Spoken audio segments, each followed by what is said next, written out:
Bienvenue sur Avocado Growth Parcours Tech, le podcast où nous vous emmenons dans un voyage captivant à travers les coulisses de la tech. Dans chaque épisode, nous explorerons les histoires inspirantes de développeurs, data scientists, experts en cybersécurité, designers et bien d'autres. Découvrez comment ils ont commencé, les défis qu'ils ont relevés et les conseils qu'ils ont à offrir. Sur Avocado Growth Parcours Tech, vous trouverez une diversité de parcours, d'expériences et de conseils pour vous aider à tracer votre propre voie dans le monde de la tech.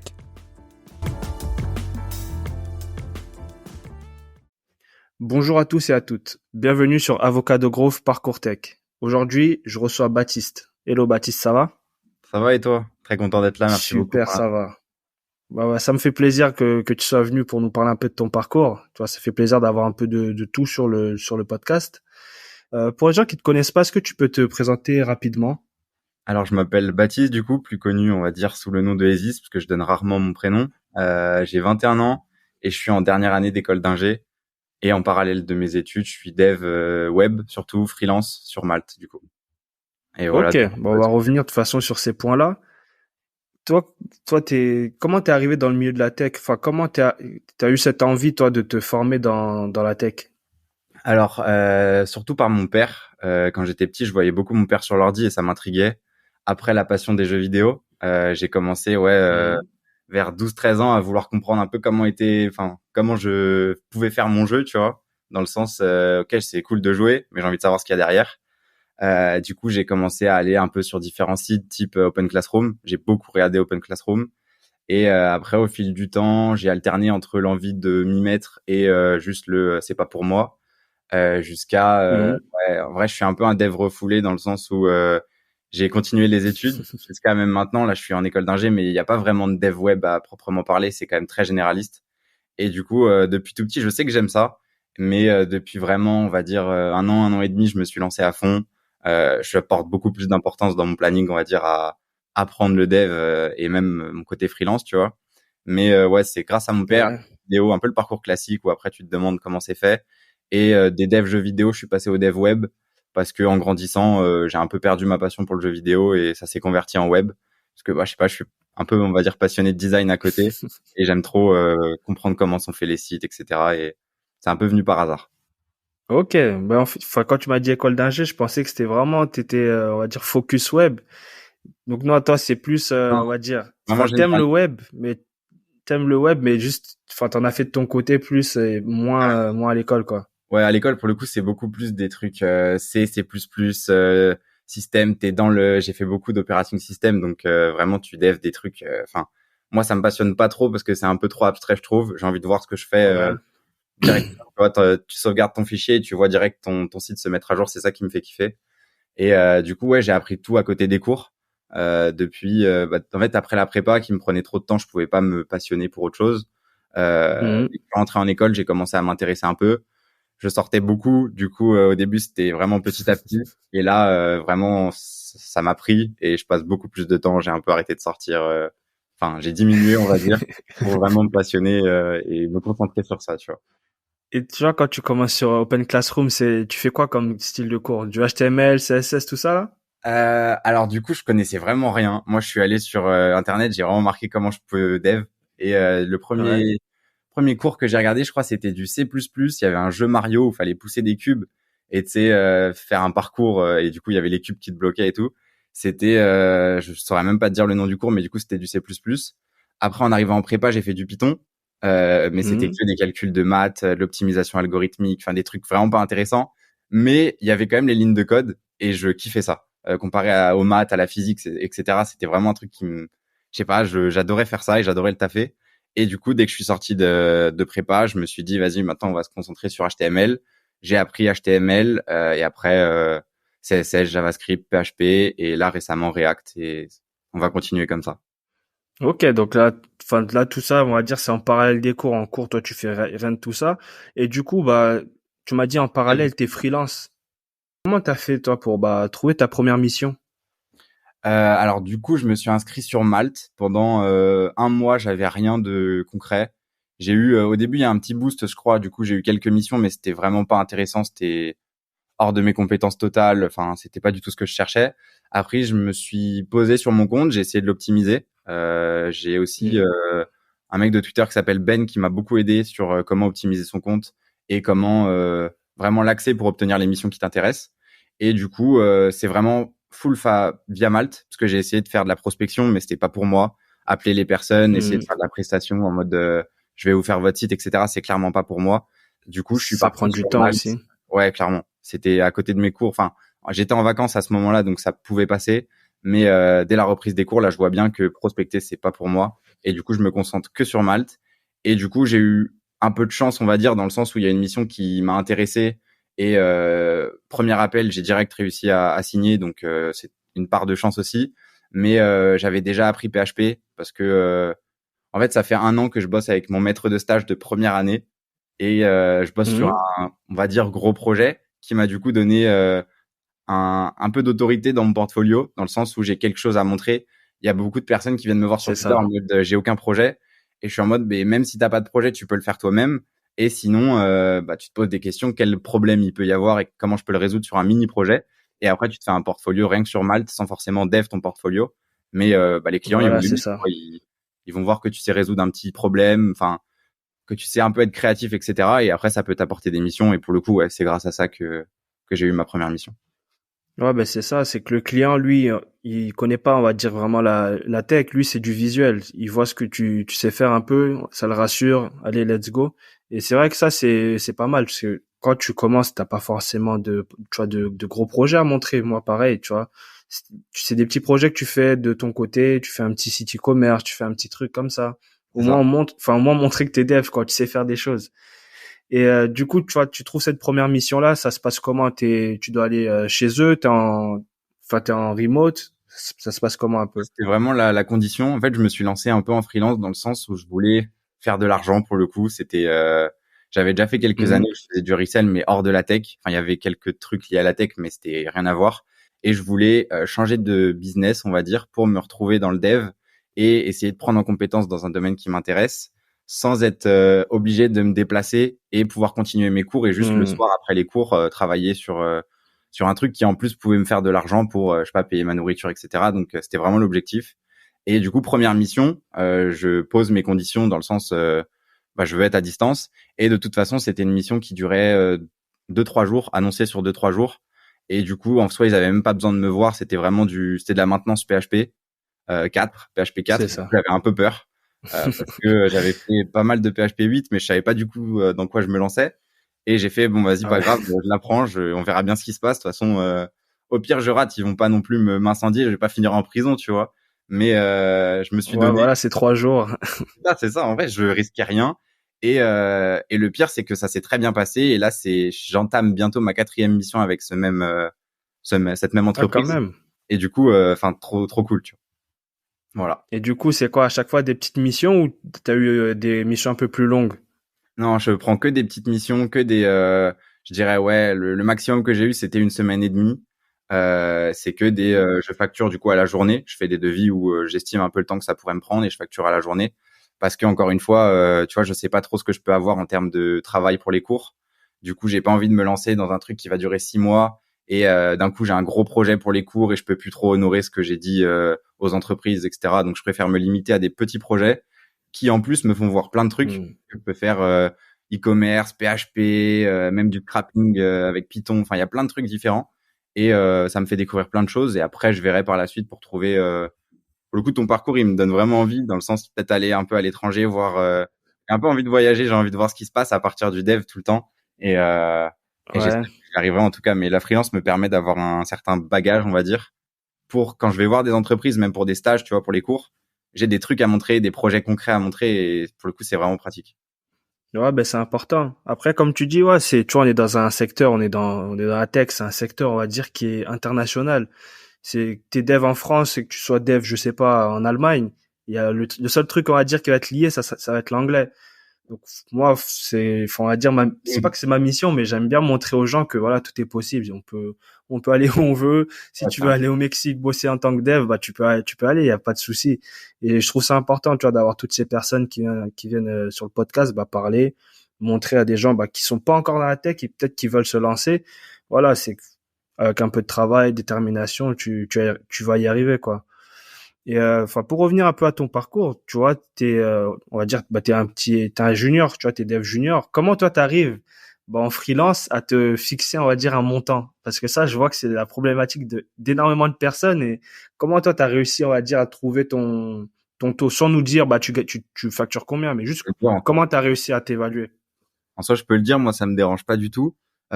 Comment j'ai fait sur Malte, il répertorie les moyennes en fonction des domaines où t'es.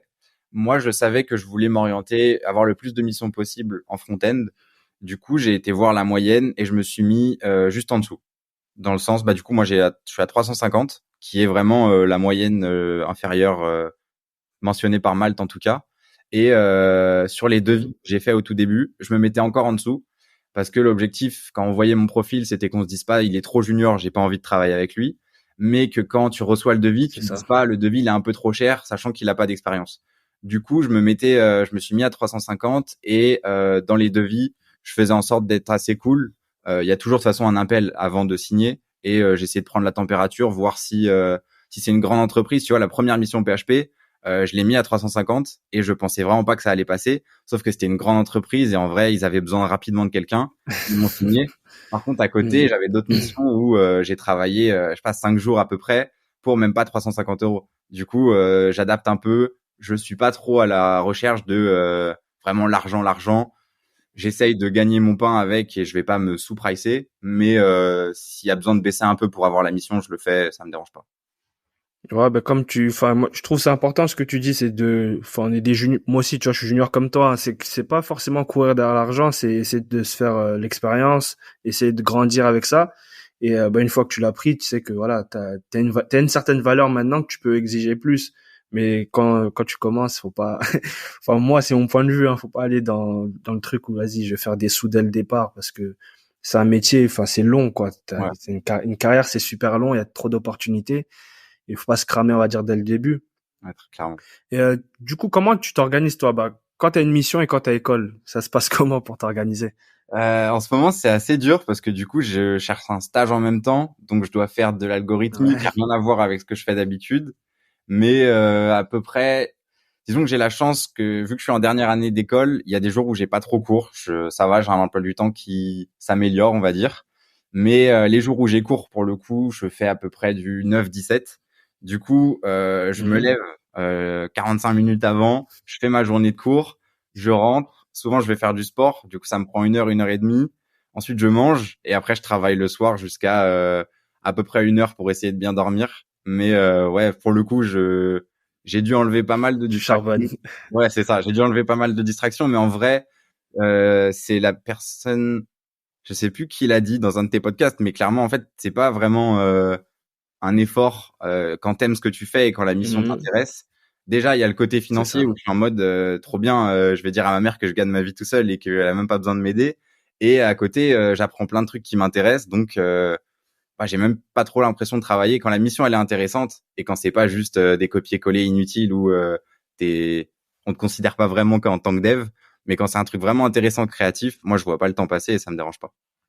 Ouais, je pense que enfin, la plupart des gens de la tech, je pense, c'est qu'on est comme ça. C'est pareil, quand je travaille sur mes trucs, je peux rester là jusqu'à 2 heures. Si des fois ma femme elle me stoppe pas, je peux rester jusqu'au matin. Après, tu vois, heureusement que j'ai des enfants parce que ça me permet de dormir tôt. Sinon, le matin, réveil tôt, je suis foutu. Ouais.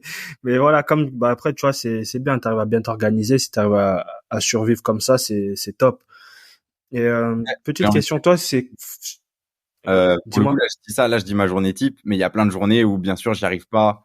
Il y a plein d'imprévus, il y a plein de soirs où j'ai pas envie de travailler, je suis fatigué et je vais pas faire comme si je faisais 12 heures de taf par jour. Enfin, c'est pas possible. J'ai pas envie de faire passer cette idée-là non plus, quoi.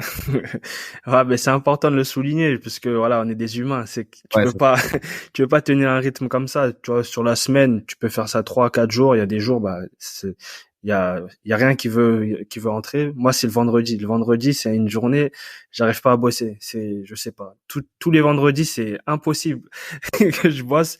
Après, ça tombe bien. Moi, par exemple, au travail, c'est une journée, on a que des réunions, donc ça me va. un Mais peu le de vendredi, PS4, mon ça va. cerveau, il est, voilà. Mon Ça va. cerveau, il est HS. Et toi, c'est quoi on va dire les avantages que t'aimes dans ce métier-là?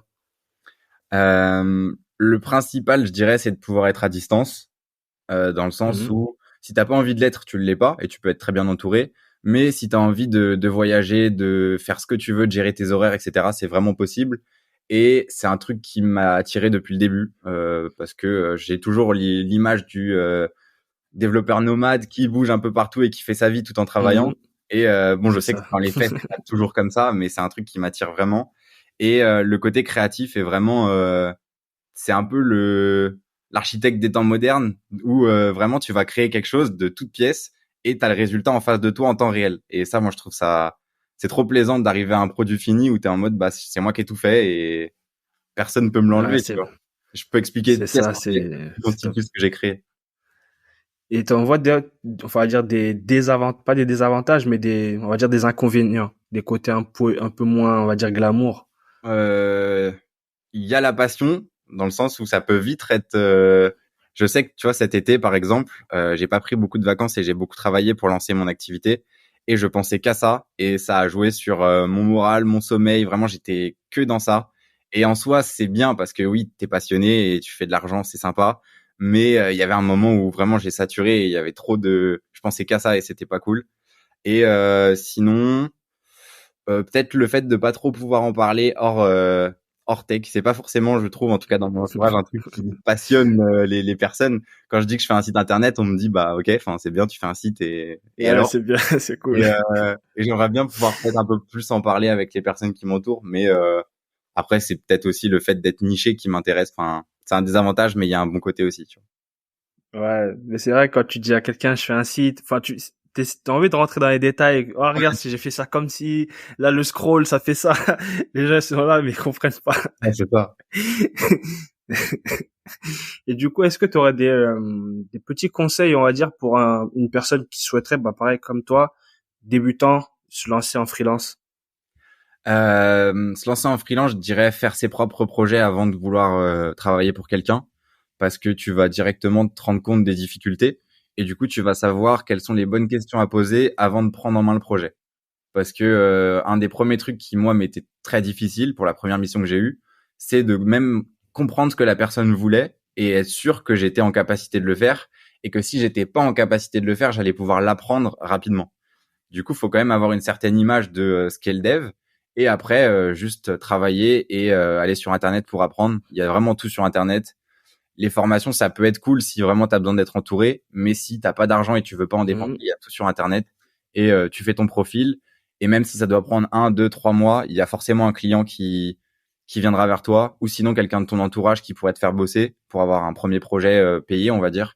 Et il y a toujours moyen de s'en sortir que tu sois fort ou pas dès le début, il y a toujours moyen de se former et d'être bon au bout d'un moment. Ouais, c'est ça, c'est qu'on a, enfin, il y a tellement de ressources. Et, enfin, toi, tu parles, bah, t'as parlé de te former un peu. Comment toi, bah, tu procèdes pour te former? Sur YouTube plus, tu te prends des petites formations? J'ai jamais pris de formation. J'ai suivi au début, comme j'ai dit, du coup Open Classroom, qui Mhm. j'ai jamais essayé autre chose en fait. Du coup, moi, je considère que c'est la meilleure vu que j'ai vu que celle-là que je recommande du coup pour HTML, CSS, JavaScript. Moi, c'était parfait. Et après, ouais, récemment pour React, j'ai tout appris grâce à un mec, je sais plus comment il s'appelle, je vais pouvoir peut-être le retrouver.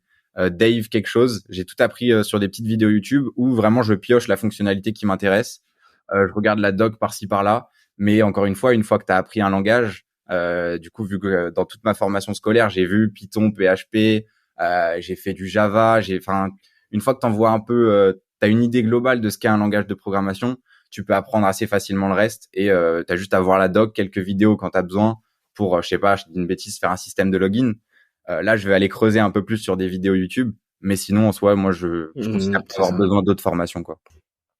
Et du coup, là, enfin, t'es freelance, t'es encore dans les études. C'est quoi, toi, tes projets pour la suite? C'est de passer après full freelance, essayer de trouver une entreprise, essayer de créer la tienne, peut-être? C'est encore une question que je me pose. C'est pas facile, surtout que sur Twitter, il y a une grosse sphère entrepreneuriale qui prône beaucoup, je trouve, ce côté tu vas te faire tout seul et tu vas créer ta propre boîte.